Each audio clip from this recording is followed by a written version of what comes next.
ಸಂಕಷ್ಟ ಚತುರ್ಥಿಯ ದಿನ ಗಣೇಶನು ದೇವತೆಗಳ ಸಂಕಷ್ಟವನ್ನು ನಿವಾರಿಸಿದ ವಿಶೇಷವಾದ ದಿನವಾಗಿದೆ. ಈ ದಿನ ಭಕ್ತರು ಉಪವಾಸ ವ್ರತ ಮಾಡಿ ಗಣೇಶನ ಬಲದಿಂದ ತಮ್ಮೆಲ್ಲ ಕಷ್ಟಗಳನ್ನು ಪರಿಹಾರ ಮಾಡಿಕೊಳ್ತಾರೆ. ನಮಸ್ಕಾರ ಭಕ್ತರೇ. ವಿಘ್ನ ವಿನಾಶಕ ಬುದ್ಧಿ ಪ್ರದಾಯಕ ಶ್ರೀ ಗಣೇಶನ ಕೃಪೆಗೆ ಪಾತ್ರರಾಗುವ ಪವಿತ್ರ ದಿನವೇ ಸಂಕಷ್ಟ ಚತುರ್ಥಿ. ಇಂದು ನಾವು ತಿಳಿದುಕೊಳ್ಳೋಣ ಸಂಕಷ್ಟ ಚತುರ್ಥಿ ಪೂಜಾ ವಿಧಾನ, ಶಕ್ತಿಶಾಲಿ ಗಣೇಶ ಮಂತ್ರಗಳು ಮತ್ತು ಈ ವೃತದ ಪವಿತ್ರವಾದ ಕಥೆಯನ್ನು. ಸಂಕಷ್ಟ ಎಂದರೆ ಕಷ್ಟ.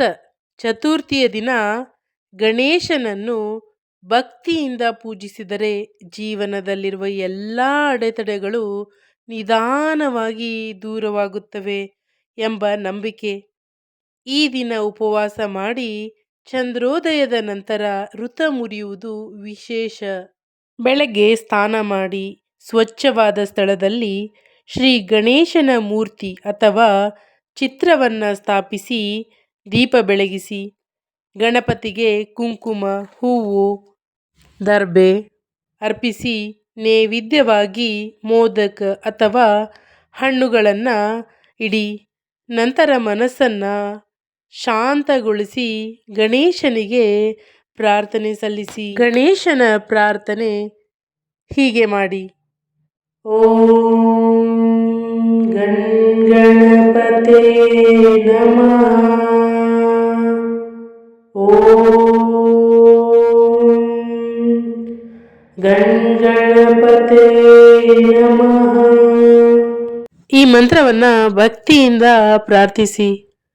ವಕ್ರತುಂಡ ಮಹಾಕಾಯ ಸೂರ್ಯಕೋಟಿ ಸಮಪ್ರಭ ನಿರ್ವಿಘ್ನಂ ಕುರು ಮೇ ದೇವ ಸರ್ವಕಾರ್ಯೇಷು ಸರ್ವದಾ. ವಕ್ರತುಂಡ ಮಹಾಕಾಯ ಸೂರ್ಯಕೋಟಿ ಸಮಪ್ರಭ ನಿರ್ವಿಘ್ನಂ ಕುರು ಮೇ ದೇವ ಸರ್ವಕಾರ್ಯೇಷು ಸರ್ವದಾ. ಮತ್ತೊಂದು ಶಕ್ತಿಶಾಲಿ ಮಂತ್ರ: ಓಂ ಶ್ರೀ ಗಣೇಶಾಯ ನಮಃ. ಓಂ ಶ್ರೀ ಗಣೇಶಾಯ ನಮಃ. ಓಂ ಶ್ರೀ ಗಣೇಶಾಯ ನಮಃ. ಮಂತ್ರಗಳನ್ನು ಭಕ್ತಿಯಿಂದ ಪಠನೆ ಮಾಡುವುದು ಮತ್ತು ಕೇಳಿಸಿಕೊಳ್ಳುವುದರಿಂದ ಮನಸ್ಸಿಗೆ ಶಾಂತಿ, ಕಾರ್ಯಗಳಲ್ಲಿ ಯಶಸ್ಸು ಲಭಿಸುತ್ತದೆ. ಒಮ್ಮೆ ದೇವತೆಗಳು ಭಾರೀ ಸಂಕಷ್ಟದಲ್ಲಿ ಸಿಲುಕಿ ಎಲ್ಲೆಡೆ ಅಡೆತಡೆ, ಭಯ, ಅಶಾಂತಿ. ಅವರು ಎಲ್ಲರೂ ಶ್ರೀ ಗಣೇಶನನ್ನು ಶರಣು ಹೋಗ್ತಾರೆ. ಆ ಚತುರ್ಥಿ ದಿನ ಉಪವಾಸ ಮಾಡಿ ಭಕ್ತಿಯಿಂದ ಪೂಜೆ ಸಲ್ಲಿಸಿದರು. ಗಣೇಶನು ಪ್ರಸನ್ನನಾಗಿ ಅವರೆಲ್ಲ ಸಂಕಷ್ಟಗಳನ್ನು ನಿವಾರಿಸಿದರು.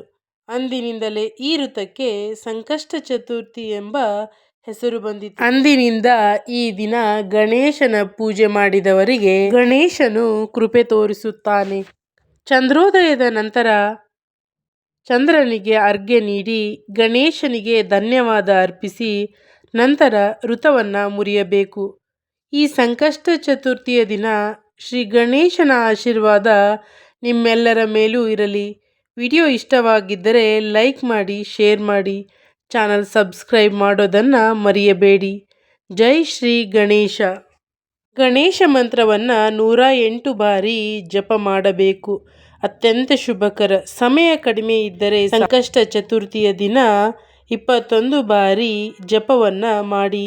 ಗಣೇಶನ ವಿಶೇಷ ಸಂಕಲ್ಪ ಮನೋಕಾಮನೆ ಇದ್ದಲ್ಲಿ ಚತುರ್ಥಿಯ ದಿನ 1008 ಬಾರಿ ಮತ್ತು ಜಪ ಮಾಡಿದರೆ ಉತ್ತಮ ಫಲ ಸಿಗುತ್ತದೆ. ಮಂತ್ರ ಜಪ ಮಾಡುವಾಗ ಸಂಖ್ಯೆಗಿಂತ ಭಕ್ತಿ ಮುಖ್ಯ.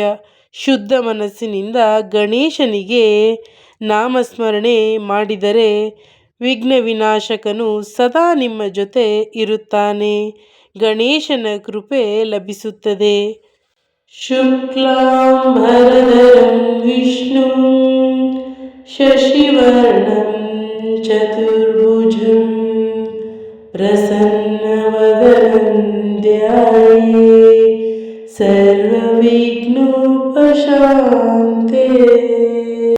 ಶುಕ್ಲಾಂಬರಧರಂ ವಿಷ್ಣು ಶಶಿವರ್ಣಂ ಚತುರ್ಭುಜಂ ಪ್ರಸನ್ನವದನಂ ಧ್ಯಾಯೇ ಸರ್ವವಿಘ್ನೋಪಶಾಂತಯೇ.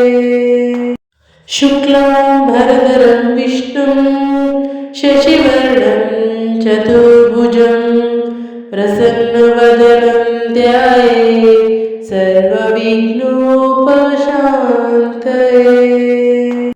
ಶುಕ್ಲಾಂಬರಧರಂ ವಿಷ್ಣು ಶಶಿವರ್ಣಂ ಚತುರ್ಭುಜಂ ಪ್ರಸನ್ನವದನಂ ಧ್ಯಾಯೇ ಸರ್ವವಿಘ್ನೋಪಶಾಂತಯೇ. ಶುಕ್ಲಾಂಬರಧರಂ ವಿಷ್ಣು ಶಶಿವರ್ಣಂ ಚತುರ್ಭುಜಂ ಪ್ರಸನ್ನವದನಂ ಧ್ಯಾಯೇ ಸರ್ವವಿಘ್ನೋಪಶಾಂತಯೇ. ಶುಕ್ಲಾಂಬರಧರಂ ವಿಷ್ಣು ಶಶಿವರ್ಣಂ ಚತುರ್ಭುಜಂ ಪ್ರಸನ್ನವದನಂ ಧ್ಯಾಯೇ ಸರ್ವವಿಘ್ನೋಪಶಾಂತಯೇ. ಶುಕ್ಲಾಂಬರಧರಂ ವಿಷ್ಣು ಶಶಿವರ್ಣಂ ಚತುರ್ಭುಜಂ ಪ್ರಸನ್ನವದನಂ ಧ್ಯಾಯೇ ಸರ್ವವಿಘ್ನೋಪಶಾಂತಯೇ. ಶುಕ್ಲಾಂಬರಧರಂ ವಿಷ್ಣು ಶಶಿವರ್ಣಂ ಚತುರ್ಭುಜಂ ಪ್ರಸನ್ನವದನಂ ಧ್ಯಾಯೇ ಸರ್ವವಿಘ್ನೋಪಶಾಂತಯೇ. ಶುಕ್ಲಾಂಬರಧರಂ ವಿಷ್ಣು ಶಶಿವರ್ಣಂ ಚತುರ್ಭುಜಂ ಪ್ರಸನ್ನವದನಂ ಧ್ಯಾಯೇ ಸರ್ವವಿಘ್ನೋಪಶಾಂತಯೇ. ಶುಕ್ಲಾಂಬರಧರಂ ವಿಷ್ಣು ಶಶಿವರ್ಣಂ ಚತುರ್ಭುಜಂ ಪ್ರಸನ್ನವದನಂ ಧ್ಯಾಯೇ ಸರ್ವವಿಘ್ನೋಪಶಾಂತಯೇ.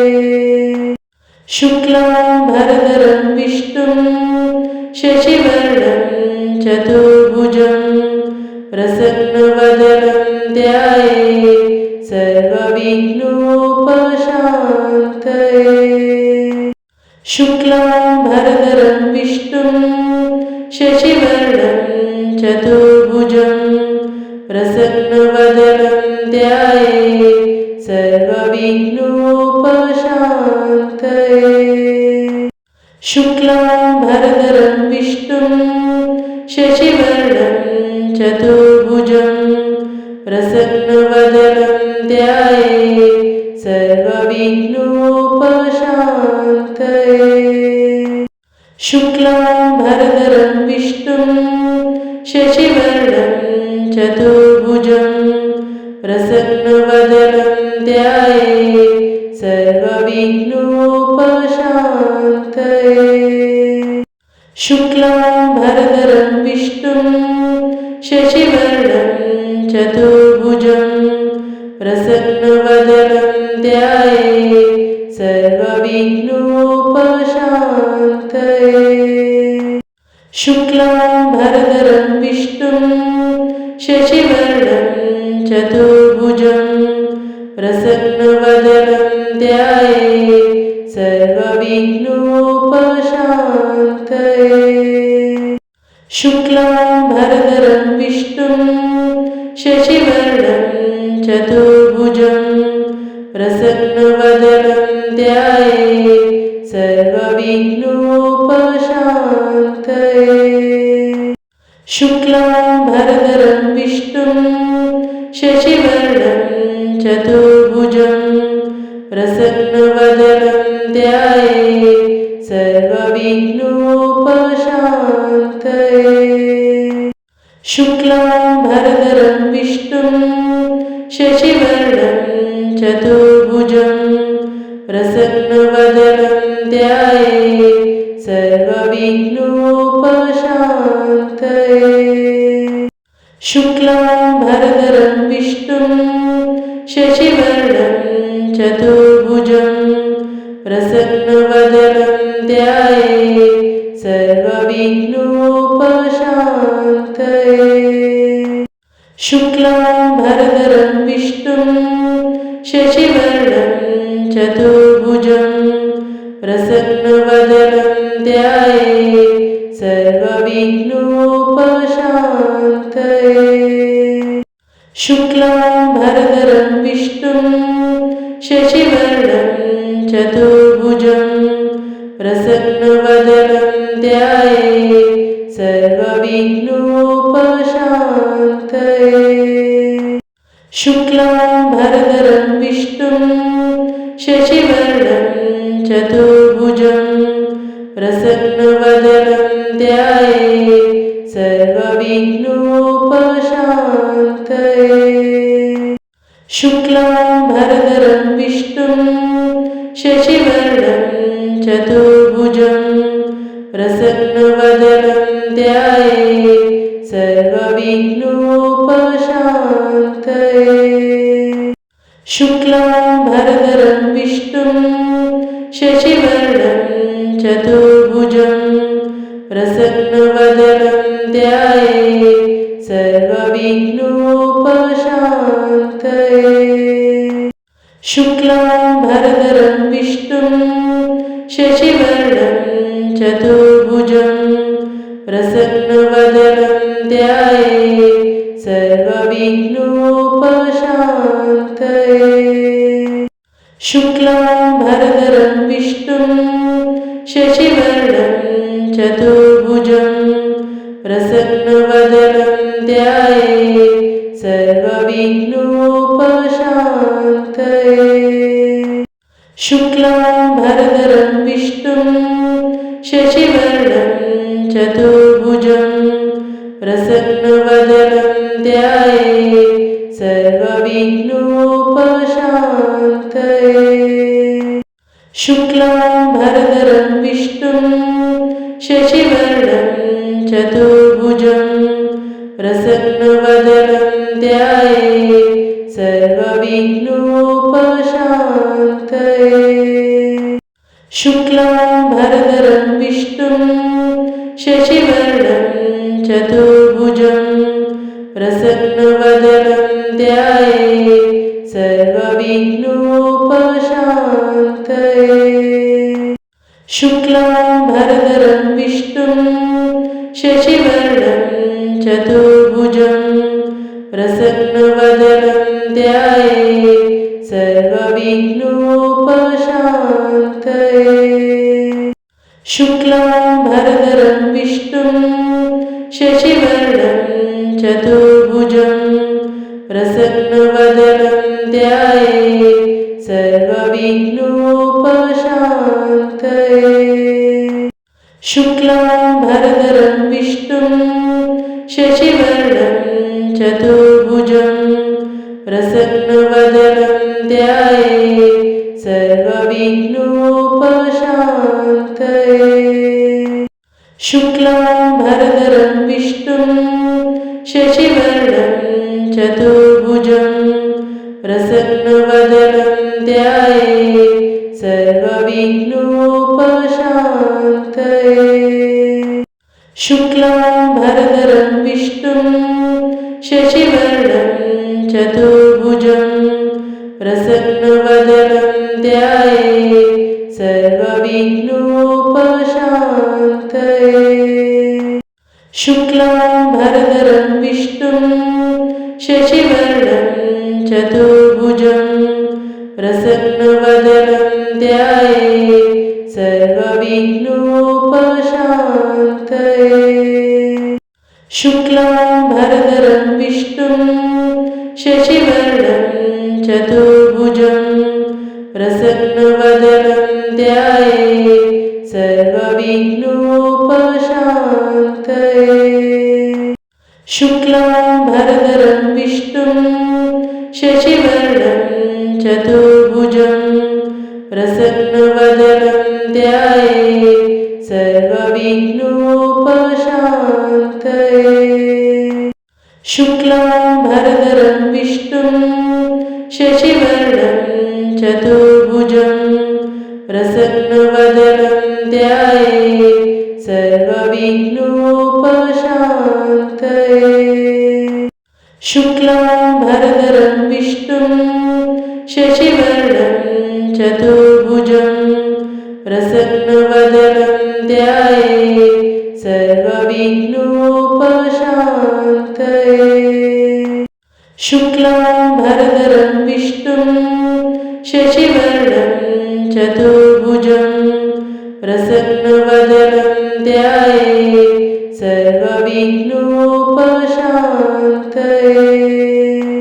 शुक्लाम्बरधरं विष्णुं शशिवर्णं चतुर्भुजं प्रसन्नवदनं ध्याये सर्वविघ्नोपशान्तये। शुक्लाम्बरधरं विष्णुं शशिवर्णं चतुर्भुजं प्रसन्नवदनं ध्याये सर्वविघ्नोपशान्तये। शुक्लाम्बरधरं विष्णुं शशिवर्णं चतुर्भुजं प्रसन्नवदनं ध्याये सर्वविघ्नोपशान्तये। शुक्लाम्बरधरं विष्णुं शशिवर्णं चतुर्भुजं प्रसन्नवदनं ध्याये सर्वविघ्नोपशान्तये। शुक्लाम्बरधरं विष्णुं शशिवर्णं चतुर्भुजं प्रसन्नवदनं ध्याये सर्वविघ्नोपशान्तये। शुक्लाम्बरधरं विष्णुं शशिवर्णं चतुर्भुजं प्रसन्नवदनं ध्याये सर्वविघ्नोपशान्तये। शुक्लाम्बरधरं विष्णुं शशिवर्णं चतुर्भुजं प्रसन्नवदनं ध्याये सर्वविघ्नोपशान्तये। शुक्लाम्बरधरं विष्णुं शशिवर्णं चतुर्भुजं प्रसन्नवदनं ध्याये सर्वविघ्नोपशान्तये। शुक्लाम्बरधरं विष्णुं शशिवर्णं चतुर्भुजं प्रसन्नवदनं ध्याये सर्वविघ्नोपशान्तये। शुक्लाम्बरधरं विष्णुं शशिवर्णं चतुर्भुजं प्रसन्नवदनं ध्याये सर्वविघ्नोपशान्तये। शुक्लाम्बरधरं विष्णुं शशिवर्णं चतुर्भुजं प्रसन्नवदनं ध्याये सर्वविघ्नोपशान्तये। शुक्लाम्बरधरं विष्णुं शशिवर्णं चतुर्भुजं प्रसन्नवदनं ध्याये सर्वविघ्नोपशान्तये। शुक्लाम्बरधरं विष्णुं शशिवर्णं चतुर्भुजं प्रसन्नवदनं ध्याये सर्वविघ्नोपशान्तये। शुक्लाम्बरधरं विष्णुं शशिवर्णं चतुर्भुजं प्रसन्नवदनं ध्याये सर्वविघ्नोपशान्तये। शुक्लाम्बरधरं विष्णुं शशिवर्णं चतुर्भुजं प्रसन्नवदनं प्रसन्नवदनं ध्याये सर्वविघ्नोपशान्तये। शुक्लाम्बरधरं विष्णुं शशिवर्णं चतुर्भुजं प्रसन्नवदनं ध्याये सर्वविघ्नोपशान्तये। शुक्लाम्बरधरं विष्णुं शशिवर्णं चतुर्भुजं प्रसन्नवदनं ध्याये सर्वविघ्नोपशान्तये। शुक्लाम्बरधरं विष्णुं शशिवर्णं चतुर्भुजं प्रसन्नवदनं ध्याये सर्वविघ्नोपशान्तये। शुक्लाम्बरधरं विष्णुं शशिवर्णं चतुर्भुजं प्रसन्नवदनं ध्याये सर्वविघ्नोपशान्तये। शुक्लाम्बरधरं विष्णुं शशिवर्णं चतुर्भुजं प्रसन्नवदनं ध्याये सर्वविघ्नोपशान्तये। शुक्लाम्बरधरं विष्णुं शशिवर्णं चतुर्भुजं प्रसन्नवदनं ध्याये सर्वविघ्नोपशान्तये। शुक्लाम्बरधरं विष्णुं शशिवर्णं चतुर्भुजं प्रसन्नवदनं ध्याये सर्वविघ्नोपशान्तये। शुक्लाम्बरधरं विष्णुं शशिवर्णं चतुर्भुजं प्रसन्नवदनं ध्याये सर्वविघ्नोपशान्तये। शुक्लाम्बरधरं विष्णुं शशिवर्णं चतुर्भुजं प्रसन्नवदनं ध्याये सर्वविघ्नोपशान्तये। शुक्लाम्बरधरं विष्णुं शशिवर्णं चतुर्भुजं प्रसन्नवदनं ध्याये सर्वविघ्नोपशान्तये। शुक्लाम्बरधरं विष्णुं शशिवर्णं चतुर्भुजं प्रसन्नवदनं ध्याये सर्वविघ्नोपशान्तये। शुक्लाम्बरधरं विष्णुं शशिवर्णं चतुर्भुजं प्रसन्नवदनं ध्याये सर्वविघ्नोपशान्तये।